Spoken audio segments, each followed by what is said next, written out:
Boa tarde, pessoal. Que Jesus esteja conosco nessa tarde. Eu gostaria de saber como é que vocês estão, se sobreviveram à aula sobre a depressão, se estão muito deprimidos. E hoje, então, a gente vai dar continuidade falando um pouquinho sobre ansiedade e pânico. Eu gostaria de saber quem é aqui da nossa turma que não sente ansiedade. Levante a sua mão, por favor.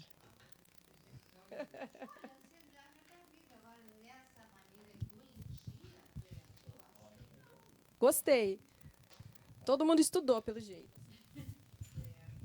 A ansiedade é como a tristeza da vida. Ninguém passa pela vida sem sentir, eu acho que a ansiedade, a aflição de alguma coisa, mas de uma maneira doentia, que eu acho que é como ela está explicando aí, é diferente. É que é mais constante a ansiedade do que a vida normal, e a gente tem mais a vida normal que a ansiedade. Né? Eu entendo assim. Sem dúvida, a vida normal hoje em dia, ela está repleta de situações que favorecem muito nós sentirmos ansiedade. Mas, como a colega estava dizendo, existe uma diferenciação entre o que é a ansiedade normal do que é uma ansiedade patológica. Claro que a ansiedade patológica ela vai estar associada a uma série de sintomas. Né? E aí a gente vai diferenciar depois um pouquinho o que é a ansiedade em si do que é o pânico, o transtorno do pânico. Mas a ansiedade natural é aquela que a gente tem diante de uma expectativa. Então, estamos esperando alguma coisa, uma presença, uma resposta, uma conclusão de alguma situação. Então, é uma expectativa equilibrada. E a ansiedade patológica, não. Ela vai ter presente aqueles distúrbios respiratórios, sudorese, insônia, aquela ansiedade um pouquinho mais exagerada. Né? A Joana vai dizer que a gente transitando no corpo físico não há segurança. E a gente vive um pouco aquela expectativa, aquela busca pela segurança.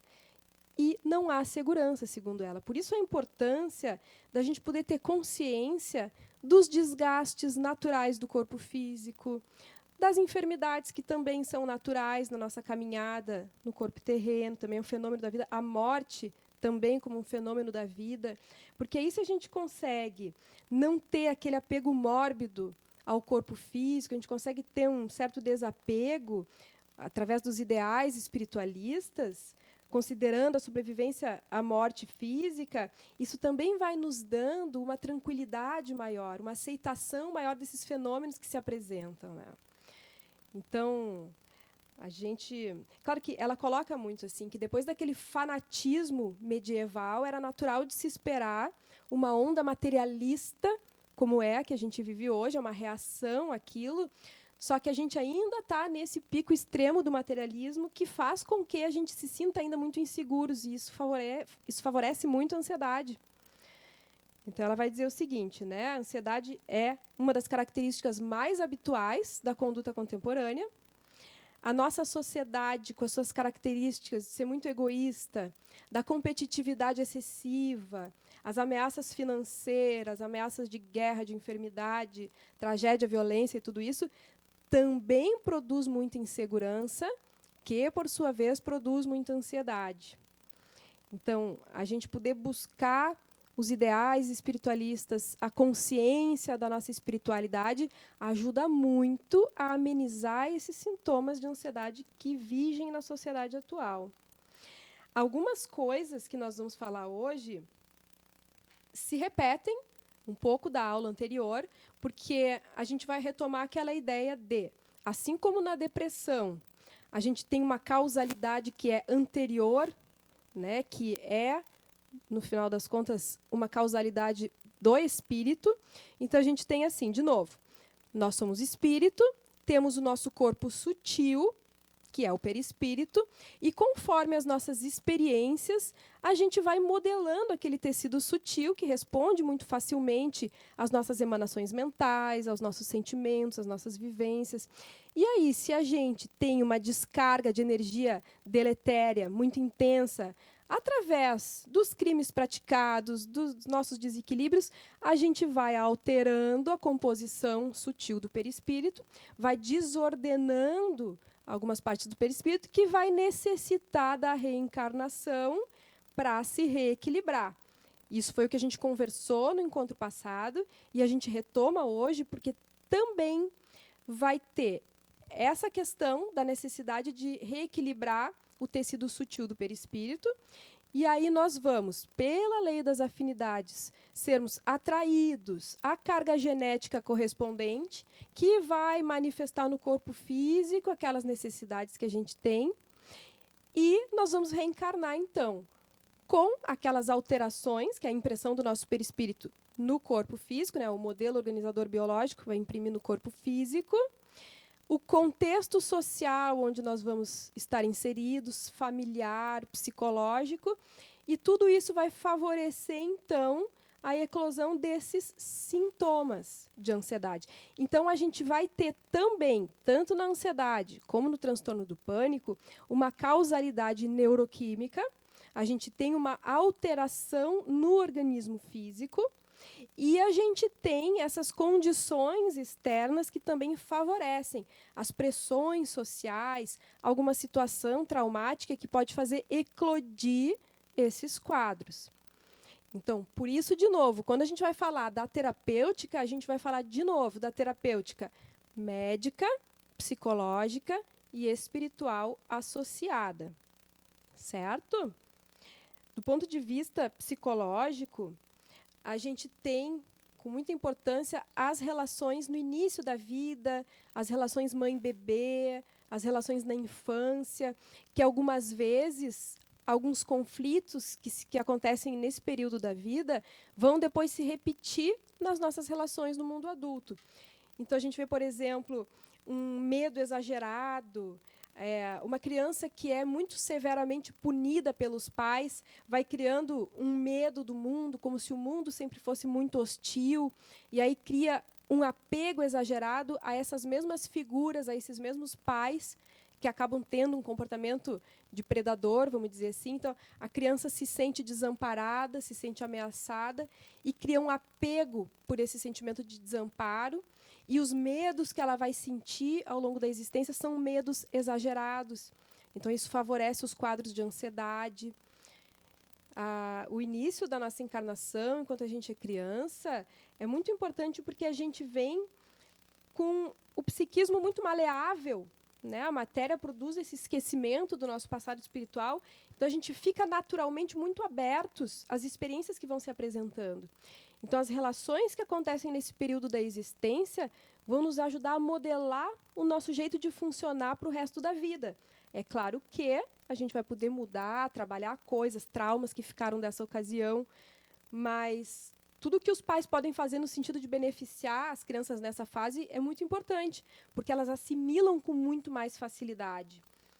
Tanto que as terapias infantis elas têm uma duração bem mais curta do que as terapias de adulto, né? A gente vai cronificando os nossos hábitos, as nossas manias, e aí depois fica um pouquinho mais duro, vamos dizer assim, mas também não interessa a idade, até os 115 anos de idade dá para a gente modificar, dá para a gente mudar, mas quando criança é muito mais fácil. A Joana de Ângeles, quero citar uma passagem dela do livro Conflitos Existenciais. Ela vai dizer assim, para lidar com esse momento de ansiedade, de insatisfação e de tormento, são muito válidas as lições do Cristo sobre o amor ao próximo, a solidariedade fraternal, a compaixão, ao lado da oração regeneradora de energias otimistas, da fé propiciadora de equilíbrio e paz para uma vida realmente feliz, que baste ao homem conforme se apresente, sem as disputas conflitantes do passado e nem a acomodação coletivista do presente. Então, os recursos que Jesus nos fala da oração, do amor ao próximo, também vai ajudando como uma terapêutica salutar para tranquilizar essas impressões angustiantes, essa ansiedade que nos é provocada também pelo contexto no qual nós estamos inseridos. Essa coisa da competitividade, da gente tem que estar se esforçando para ser como os outros, essas corridas assim vão despertando ansiedade no indivíduo que vai se perdendo de si mesmo. Então, poder voltar de novo para os ideais espiritualistas, para o seu eixo interno, para a sua essência mais profunda, ajuda a aliviar muito a ansiedade. Um aspecto bastante importante também nessa questão das relações, a Joana coloca o seguinte, que as raízes profundas da ansiedade está na necessidade de reparação de coisas conflitivas do nosso passado espiritual. Então, vamos dizer o seguinte, que tenha havido um desgoverno de conduta, que tenha gerado animosidade com outras pessoas, e aí a gente reencarna com os pais, em quem a gente gerou essa animosidade, vamos dizer assim, e o espírito reencarnante com aquela necessidade de apoio. Então, aquele conflito do passado se apresentando nessa relação familiar, agora no presente, que produz ansiedade, mas que é uma necessidade de reparação de algo que ficou pendente. Estava lendo aqui, eu não entendi.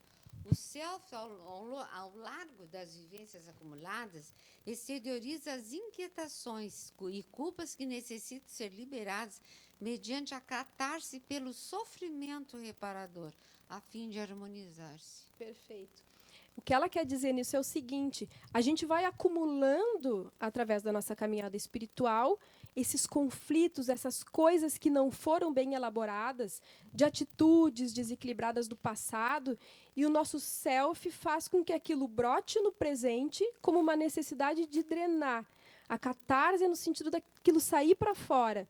A gente se vê, por exemplo, daí na atual existência, em contato com esses inimigos do passado, como membros da nossa família. E não pode aumentar mais ainda?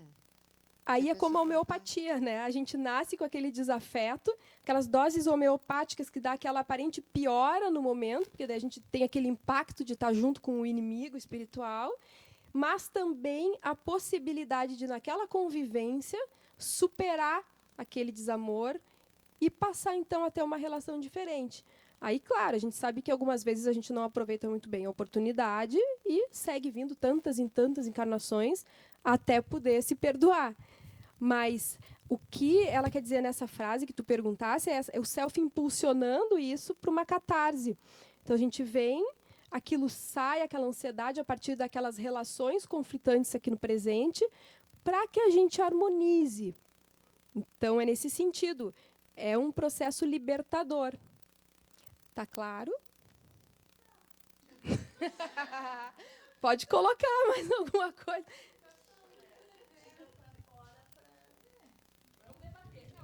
É uma espécie de purificação. Tu tem que acessar aquilo ali, que eu acho que é o sentimento mais profundo, né? Que a gente falava, acho que em várias aulas que a gente vem falando, que é o sentimento mais profundo que tem que sair. Não adianta fazer de conta que ele não existe.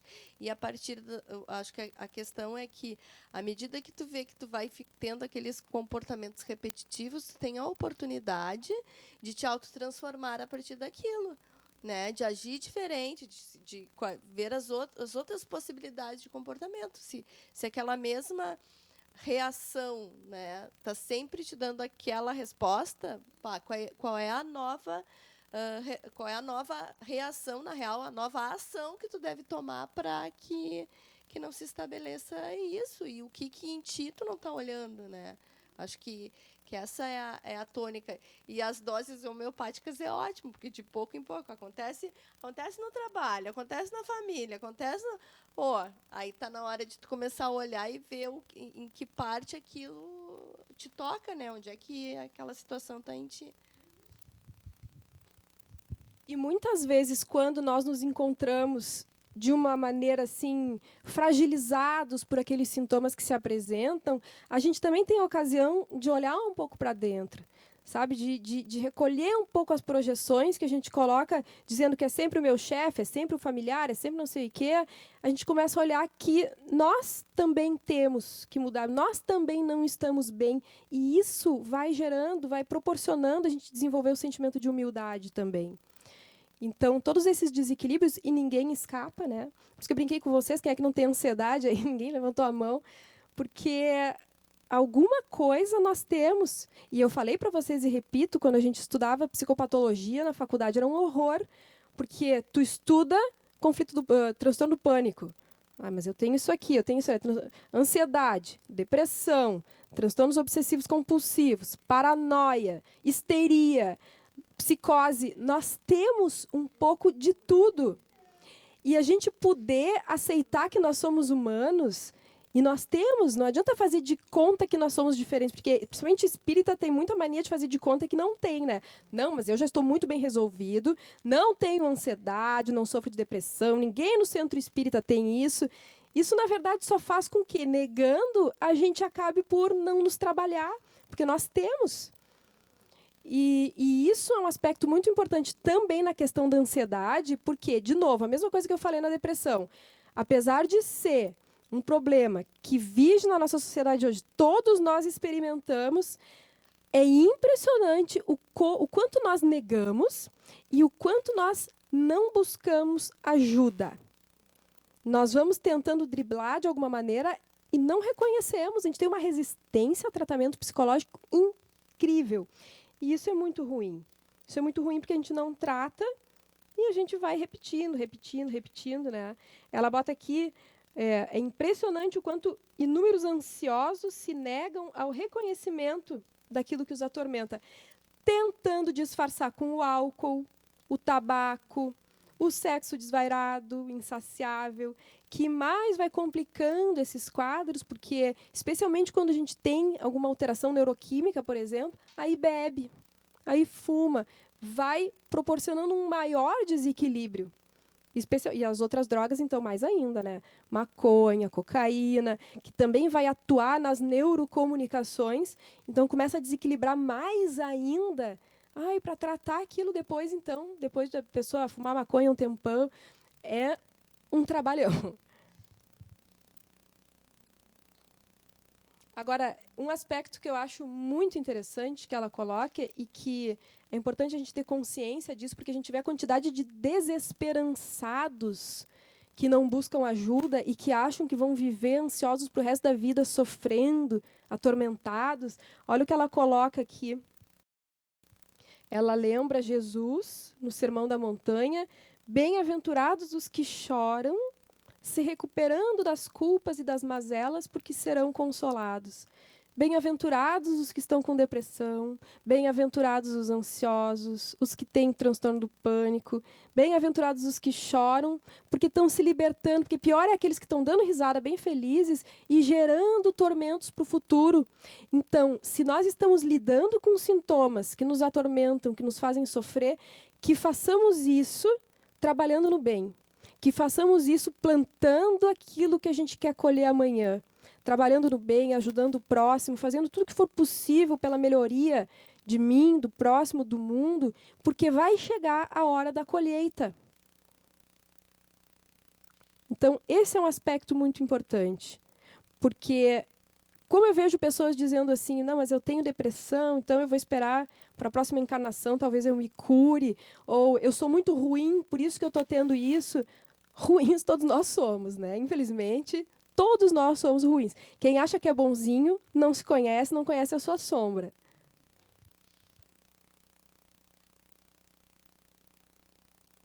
O que ela fala aqui, o paciente, como responsável pelo distúrbio psicológico, precisa compreender a finalidade da sua atual existência corporal, se instrumentalizando com segurança para se trabalhar, se adaptando ao esquema de saúde e de paz, com leituras edificantes, através da meditação, disciplinando à vontade o sistema nervoso. Ela fala muito do yoga também, como ajuda nesse processo de se disciplinando, de se asserenando. Né? A meditação que induz a calma, ao bem-estar, inspirando ação no bem, compaixão, caridade em relação a si mesmo e ao próximo, a bioenergia, os passes, a água fluidificada, tudo isso também vai auxiliando nessa drenagem desses sintomas de ansiedade. Então, nós estamos todos num processo de cura, né? Deixa eu ver ali. Terapia, isso aí.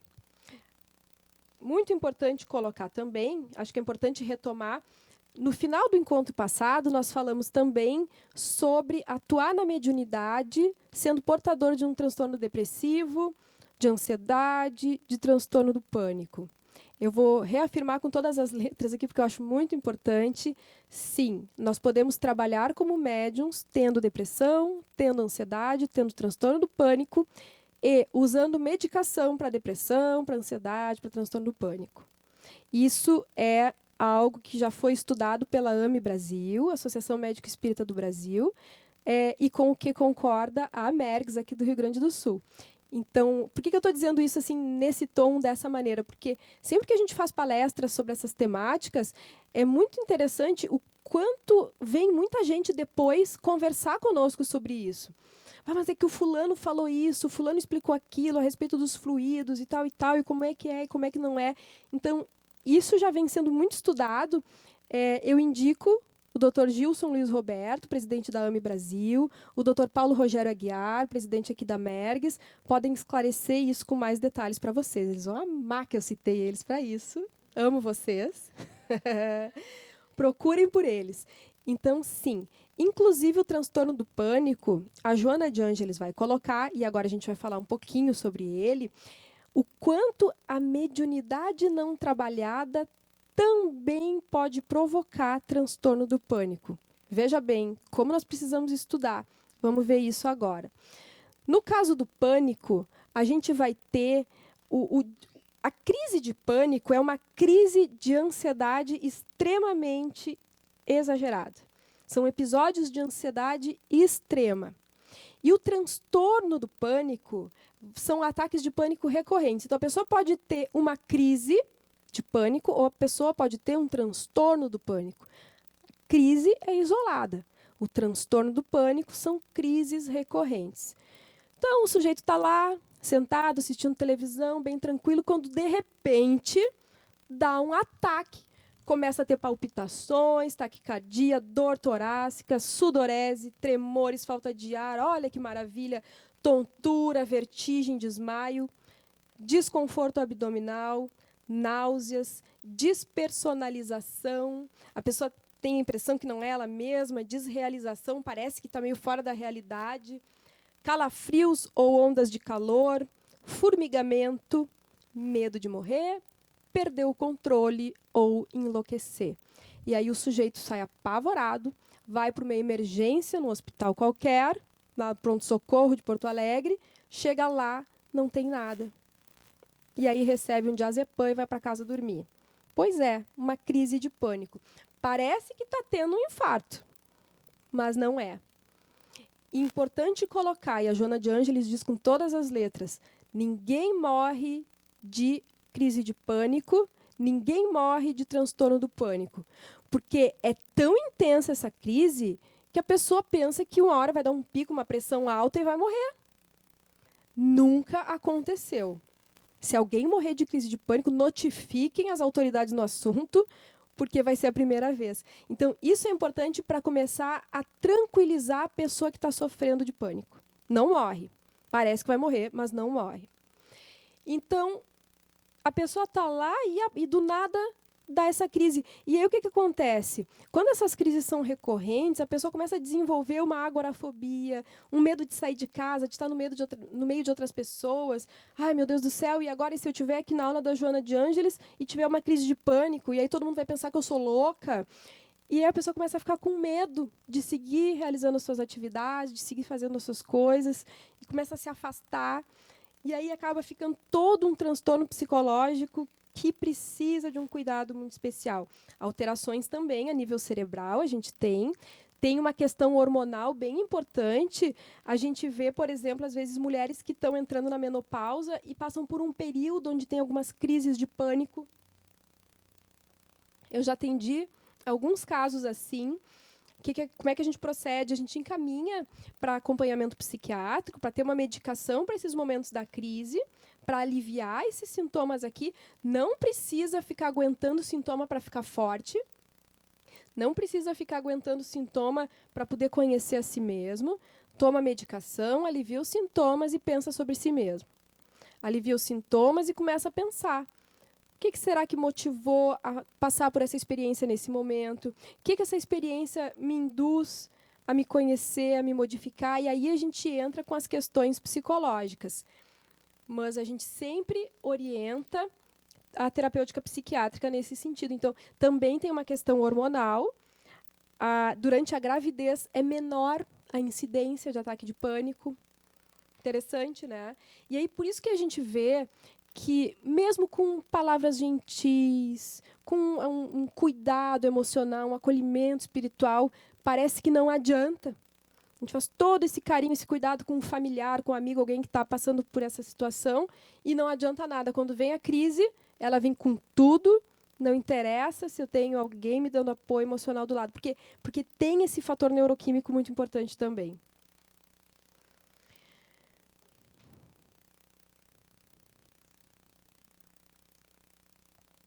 A obsessão pode se instalar também nesses casos. Como é que acontece? Olha como é que ela diz aqui. O agente, né, o obsessor, no caso, transmite telepaticamente clichês de imagens aterradoras que vão se fixando até se tornarem cenas vivas, ameaçadoras, encontrando ressonância no inconsciente profundo. Aí a pessoa começa a alimentar aqueles medos de, por exemplo, ter um ataque de pânico no meio de outras pessoas, no meio do seu trabalho, e aí acabar perdendo o emprego, alguma coisa assim. O obsessor encontra aquele gatilho psicológico, aquela coisa da qual a pessoa tem medo, e alimenta aquilo, e aquele medo começa a crescer. E aí fica um ciclo vicioso. Consegue entrar. Exatamente. O espírito vai acionar. Não é o obsessor. Ela tem como ela e atrai. Isso. E aumenta, né? Tem o plug mental, como diz o Divaldo, né? Tem aquele plug ali inconsciente que vai sendo alimentado, aquele medo vai crescendo e começa a se tornar um impeditivo para a vida da pessoa, né? Então, encontra ressonância no inconsciente profundo, onde estão armazenadas todas as experiências encarnatórias que são desencadeadas e vai dando essa confusão mental até que vem a crise, que se torna incontrolável, pânico horroroso.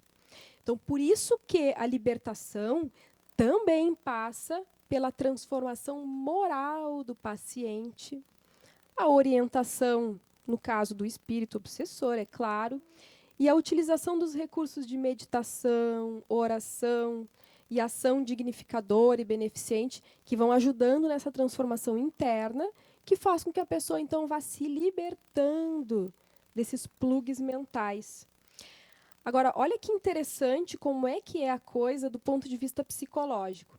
Por que o nome é pânico, né? Aí a gente tem a parte mitológica que vem do deus Pan.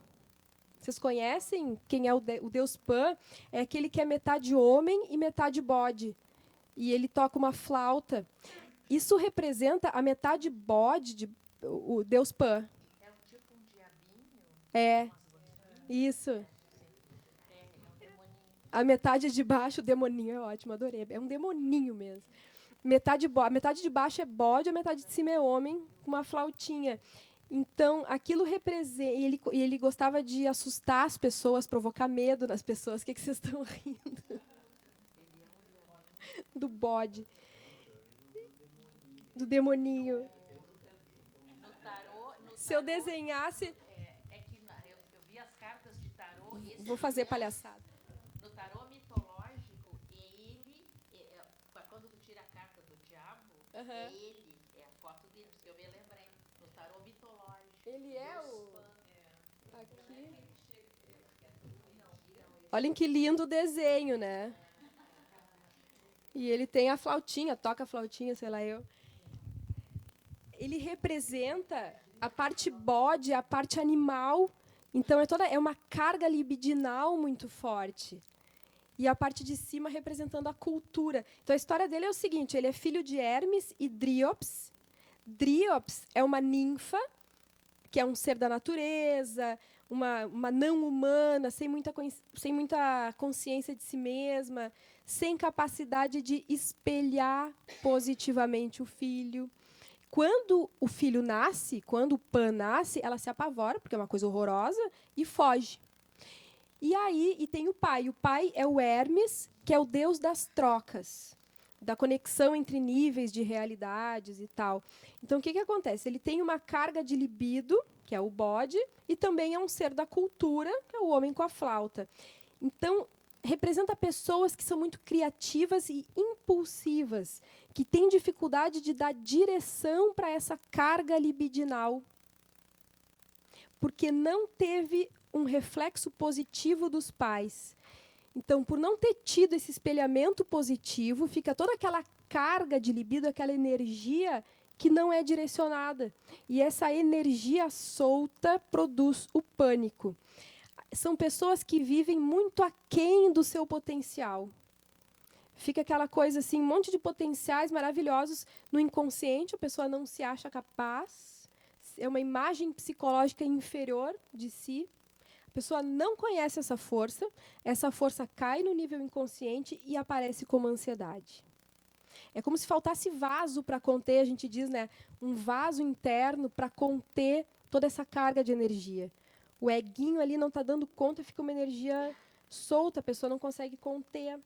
E aí a energia escapa e fica vindo como ansiedade. Essa energia ela precisa de direção, de finalidade. E aí o que a Joana acrescenta é que na mediunidade, da mesma maneira, uma mediunidade que não é trabalhada, a pessoa tem muita mediunidade e não trabalha. Aquilo fica parado. O que acontece? Essa carga de energia vai produzir a mesma coisa que essa energia psicológica solta. Vai produzir essa ansiedade, vai produzir esses sintomas de pânico. E a mediunidade, a prática da mediunidade ajuda muito. A Joana coloca assim que é um exercício. Fazer uso da mediunidade é um exercício porque é toda uma coisa de se entregar, a entrega. E, geralmente, a pessoa que sofre do pânico, de ansiedade, tem muito medo de perder o controle. É um medo de perder o controle que é uma coisa. E aí, na mediunidade, todo aquele exercício de se entregar, de poder se entregar para uma psicofonia, por exemplo, vai ajudando a liberar isso. A pessoa vai ajudando a se soltar, e se soltando também vai soltando as suas potencialidades, vai podendo direcionar essa energia toda. Quando a pessoa...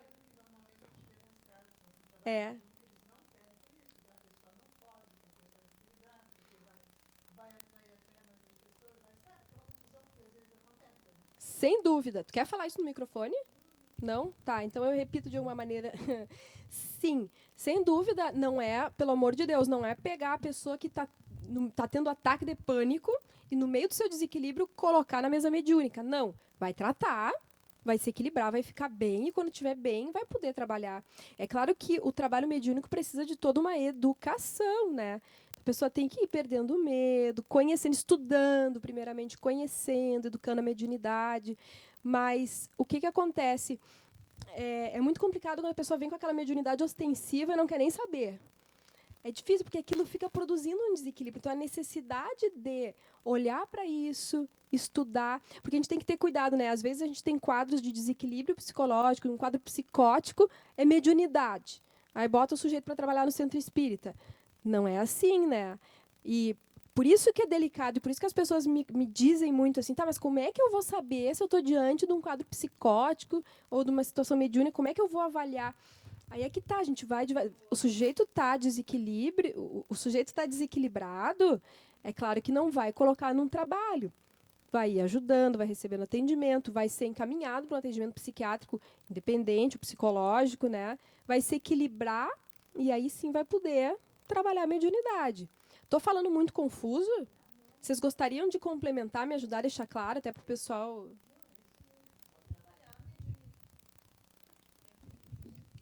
Trabalhar a mediunidade, Michele, eu sempre fico pensando nisso, como eu ainda estou estudando, né, algumas situações no G4, e a parte mediúnica ainda não...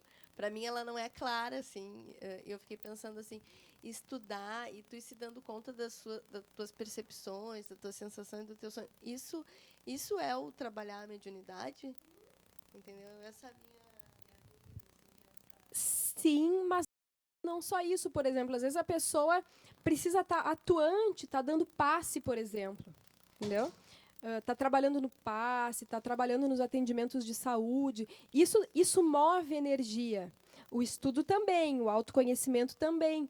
Mas por isso que é delicado, assim, porque cada pessoa vai estar num momento diferente. O importante é estar já num momento de equilíbrio mínimo, né? Totalmente equilibrado, ninguém fica nunca. E uma coisa importante, assim, não adianta a gente querer somente médiums saudáveis para as casas espíritas, porque isso não existe. E digo mais, o pior é o seguinte, estou dando risada. E o pior é o seguinte, daqui um pouco não vai mais ter ninguém, porque quase todo mundo tem depressão e ansiedade e usa algum tipo de medicação. E a quantidade de pessoas que mente para os seus dirigentes, que não usa nada, só para poder trabalhar mediunicamente, chega a ser ridículo. Né? Então, é um faz de conta. Eu acho que o fulano tem depressão, toma remédio, mas não me conta. O dirigente sabe que eu tomo, mas não vou falar, porque senão ele vai mandar sair do grupo. Então, isso é tão delicado, como a gente precisa estudar e se despir de certos preconceitos, porque não existe médium perfeito. Trabalhador espírita perfeito, ser humano perfeito. Só Jesus, né? Estava me lembrando, acho que até um pouquinho com o assunto anterior, mas a questão de se desprender, né? Tu vê quantas pessoas, né, que têm um abalo emocional muito grande na sua vida e aquilo ela faz uma bandeira. Por exemplo, a Disa Gonzaga, né, que perdeu o filho, né?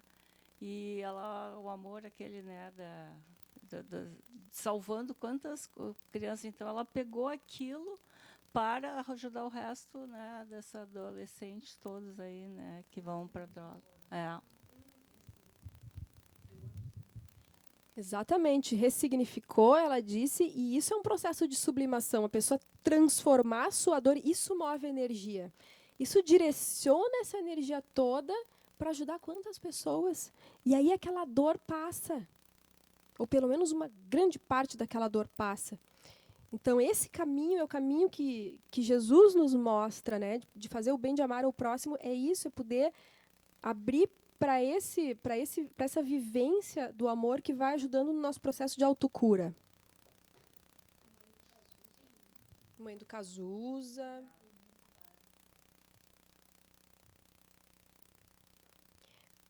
O ataque de pânico é uma sensação de morte e perda de controle.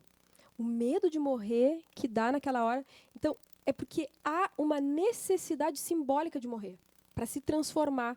É uma necessidade de morrer daquele jeito que se é, para se transformar para algo novo.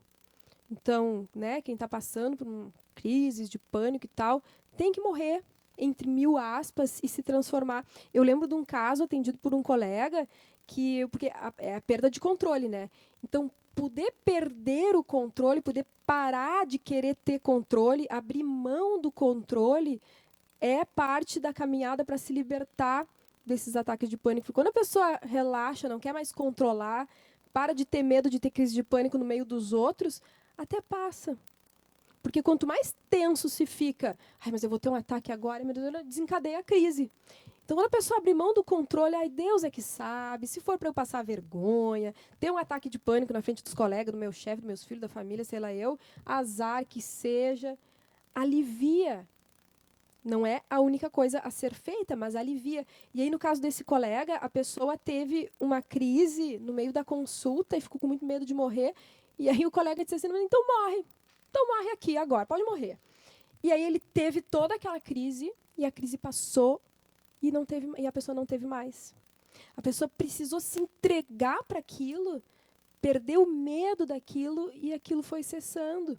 Cada caso é um caso, né? Eu tenho um certo cuidado, assim, porque eu acho que tem que buscar o auxílio da medicação e tudo mais, mas para vocês verem, assim, como o abrir mão do controle é importante nesses casos, principalmente. E nós somos, em geral, muito controladores, né? A gente precisa desenvolver a confiança em Deus e abrir mão disso. Umbigo.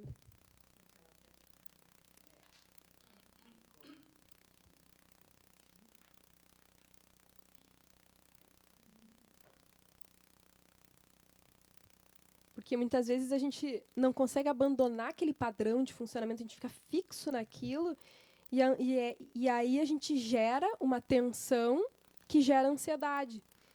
Então, confiar no novo, soltar, isso ajuda a superar. A síndrome do pânico é um exercício de confiança. Os morangos silvestres, eu já contei aqui.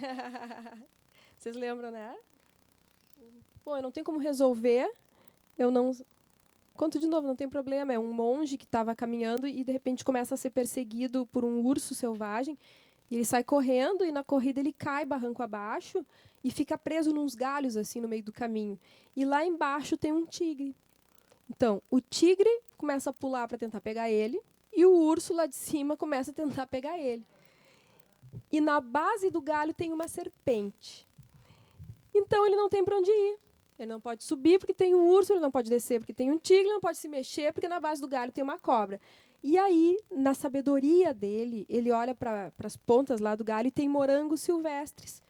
Bom, já que não tem nada a fazer, começa a comer morangos. E enquanto ele come os morangos, o urso perde o equilíbrio, cai por cima do tigre, eles começam uma luta terrível, a cobra se assusta e vai embora. E aí ele pode subir tranquilamente e seguir a sua caminhada. Isso é uma metáfora interessantíssima, porque quando a gente está diante de uma situação que a gente não tem o que fazer, a gente fica tentando fazer alguma coisa, e só piora. Só piora. Então, soltar, confiar na vida, confiar em Deus, confiar porque as coisas vão acontecendo, vão se modificando, e amanhã a situação está diferente de hoje. A gente acha que não, porque a gente petrifica ela com a nossa expectativa. Então, soltar e focar em algo que é prazeroso, porque não é nem só soltar, né? É soltar, é confiar e é se focar em algo prazeroso que a vida está oferecendo. Então, ele come morangos. Olha que coisa maravilhosa. E aí, a situação se modifica e ele pode continuar a caminhada. Então, a gente não precisa tomar decisões imediatas, a gente não precisa resolver nada de imediato, a gente pode confiar que nós não somos nada, mas somos filhos de Deus, e nós estamos inseridos dentro dessa sabedoria que é o universo. Então, basta a gente fazer a nossa pequena parte. Quando a gente quer fazer mais do que a nossa parte, geralmente a gente fica com muita ansiedade. Geralmente gera ansiedade. Então, soltar é a caminhada para esse sofrimento aqui, da ansiedade, dos transtornos de pânico. Deixa eu ver se tem mais alguma coisa. Me ajudem se vocês tiverem alguma dúvida, que nós ainda temos tempo e eu já trouxe praticamente tudo que nós precisávamos.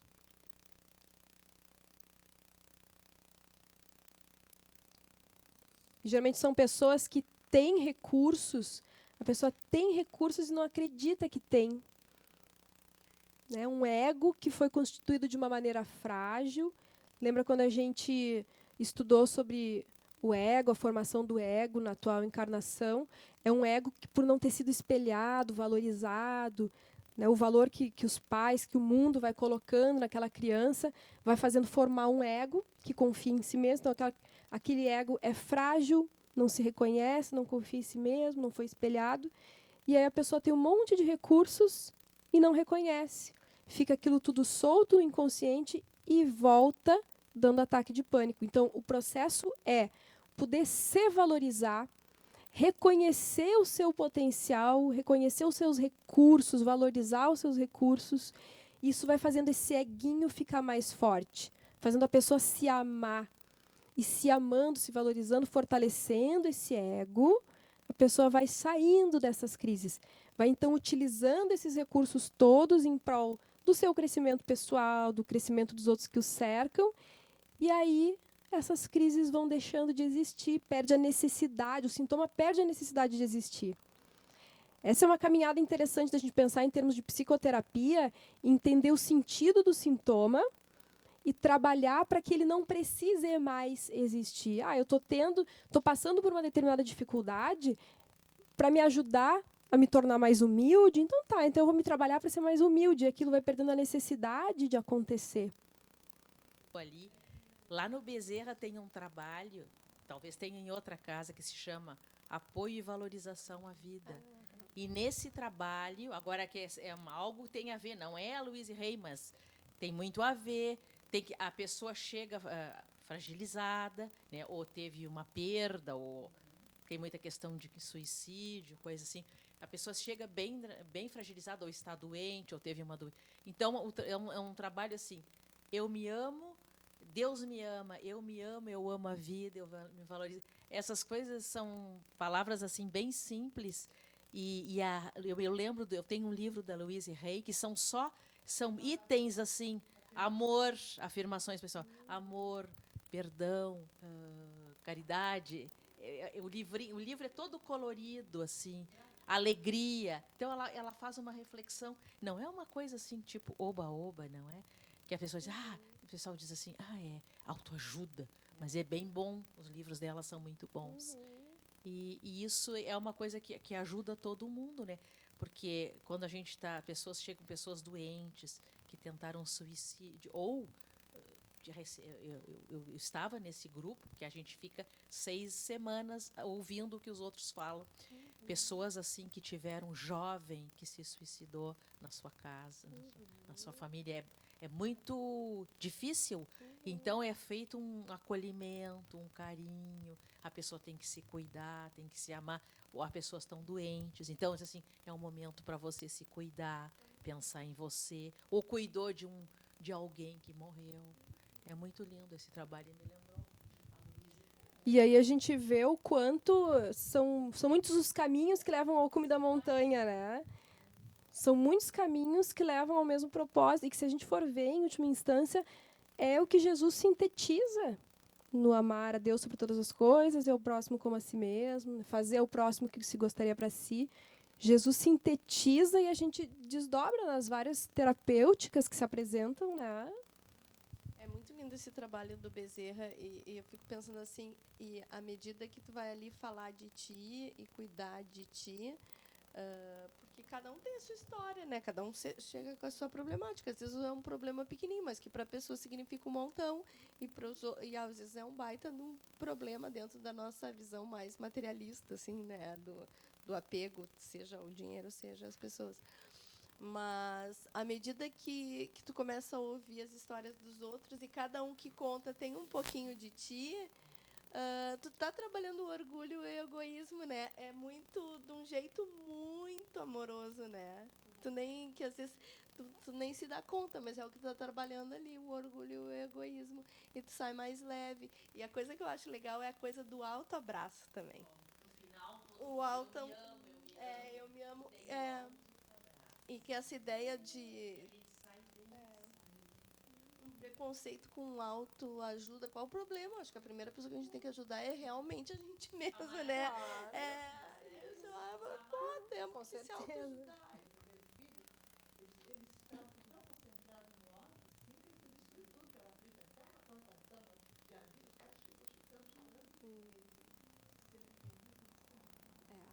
Exatamente. Ou a gente sublima, transforma isso em nosso favor, ou a gente projeta no mundo e aí descarrega a raiva nos outros, colocando a culpa fora, né? Então, por isso que a gente ter consciência de seja lá o que a gente passar, também tem a ver com as nossas responsabilidades, pelas coisas que nós criamos, pelos contextos que nós criamos, e foi em função disso que a gente está inserido neles, também ajuda a recolher essas projeções e assumir responsabilidades. Responsabilidades pelas doenças que se nos apresentam, responsabilidades por esses distúrbios quanto apresentam. Também tem isso, né? A gente tem uma tendência muito na psicoterapia contemporânea de culpabilizar os pais. Então, a culpa é da minha mãe, a culpa é do meu pai, não sei o quê. E claro que a gente sabe que esse contexto familiar todo vai estar relacionado, sim, com a predisposição maior ou menor para apresentar certos desequilíbrios psicológicos, né? Mas não é à toa que eu sou filho, filha daquela mãe, daquele pai. Não é à toa que eu estou nessa família. Eu escolhi essa família para reencarnar. Eu fui aceito. A gente, muitas vezes, esquece dessa realidade. E, então, se confrontar com isso nos ajuda muito a recolher. Meu pai e minha mãe podem ter sido os piores, ok. Mas foi o que eles puderam fazer. Eles talvez tenham passado por uma vivência mais difícil ainda, né? E, de qualquer maneira, me permitiram estar aqui. Então, poder trabalhar esse perdão, né, não fazendo de conta, não negando a sombra, mas poder aceitar a nossa responsabilidade pelas coisas que nós vivenciamos e partir daqui, daqui para frente, o que eu preciso mudar para construir o meu futuro a partir daqui. Na verdade, a pessoa que tem grandes projetos, se ilude consigo mesmo, acho que pode isso, pode aquilo, não é uma das causas que gera ansiedade? Sim, muitas vezes a fuga de si mesmo, para não parar e olhar para os seus conflitos, a pessoa foge para milhões de coisas a fazer. Então, faz isso, faz, acontece, não sei o que, e não para nunca. E pessoas que fazem um monte de obra dentro de casa, e aí levanta uma parede, derruba outra, arruma outra, não sei o quê, e não para nunca. De novo, não é ruim fazer obra dentro de casa, mas aquela repetição do estar sempre se ocupando com milhões de coisas externas, muitas vezes está demonstrando uma dificuldade de parar para olhar para coisas internas. E aí, se a pessoa para, fica ansioso. Então, essa é uma dica importante. Se você parar, tirar umas férias, relaxar, e aquilo começar a te inquietar, por que aquilo inquieta? Porque tem coisas a serem olhadas dentro de si. Então, pode continuar fazendo as atividades, mas para um pouco entre elas e olha para dentro. Eu perguntei mais no sentido de a ambição. A pessoa Da quer ambição. conseguir, não gera ansiedade? A ter uma ambição e até conseguir, isso pode gerar ansiedade. Sim, sem Sim, dúvida. ela nunca vai conseguir, porque daí ela quer mais. Ah, ambiciosa, sim. Ela sempre. Aí fica produzindo sofrimento para si mesmo. Sim. Sim, quando é uma ambição desmedida, nesse sentido, a ambição desmedida e fica gerando aquela ansiedade. A pessoa poderia viver na santa paz se pudesse se contentar com uma determinada posição, vamos dizer assim. Mas aquela ambição exagerada faz com que a pessoa nunca esteja em paz. Sempre queira aquilo que não tem, sempre esteja lá onde não está. Então, isso gera ansiedade. Aí, uma ansiedade completamente desnecessária, né? Insatisfação crônica. A busca pelo poder. Uhum. E também quem tem a fuga no dormir, porque às vezes não quer enfrentar a situação, também pode ser uma pessoa extremamente ansiosa, né? O não parar nem para dormir. E a gente observa quadros de insônia também, de não se entregar. Ou dormir demais para fugir. Sim, pode ser um processo de fuga. Então, a gente vê como a gente dribla nós mesmos, assim, né? Como é importante poder, de tempos em tempos, parar e olhar e se experimentar. E se eu parar tudo, eu me sinto ansiosa, por que eu tenho essa ansiedade? Olhar, dialogar com as suas questões internas. É muito benéfico e ajuda a gente a se libertar disso.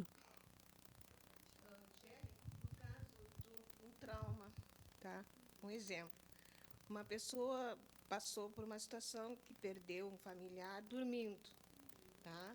Agora, então, ela fica numa ansiedade que ela não quer, não admite dormir, porque ela tem medo de perder o pai, entendeu? Ou o filho. Então, ela vai, dorme aquele soninho, e depois, então, ela acorda, assustada, para verificar se a filha está dormindo, se o pai está dormindo, né? Então, isso é uma parte da ansiedade, né? E traz doença, não traz? Porque ela não dorme, ela não se... O que acontece, né? Muito provavelmente ela se sente responsável, é uma fantasia, ela pode não pensar isso conscientemente, mas fica aquela fantasia inconsciente, morreu quando eu dormi, então eu não estava ali para fazer alguma coisa, sei lá, então morreu porque eu dormi, eu sou culpada pela morte daquela pessoa. Em primeiro lugar, ninguém morre de véspera. Alivia muito a gente saber que a gente morre na hora que tem que morrer. Né, com a exceção do suicídio, é claro que é uma outra situação, mas a gente morre na hora que tem, às vezes a gente vê cada situação assim que a pessoa sobrevive e outras assim que tropeçou, caiu de cara no chão e desencarnou. Então, não é por acaso que as pessoas desencarnam naquele momento daquela maneira, mas a pessoa se sente culpada e responsável por isso, então aí não consegue dormir, tem que estar conferindo, tem que estar controlando aquela ansiedade, não a deixa descansar. Então, isso pode, com o tempo, ir passando, ou pode precisar de uma terapia especializada para ajudar a sair dessa fantasia. Eu atendi um paciente uma vez que ele foi assaltado na rua e aí ficou com muito medo. Aquilo deu um trauma nele e aí ele não conseguia mais sair na rua.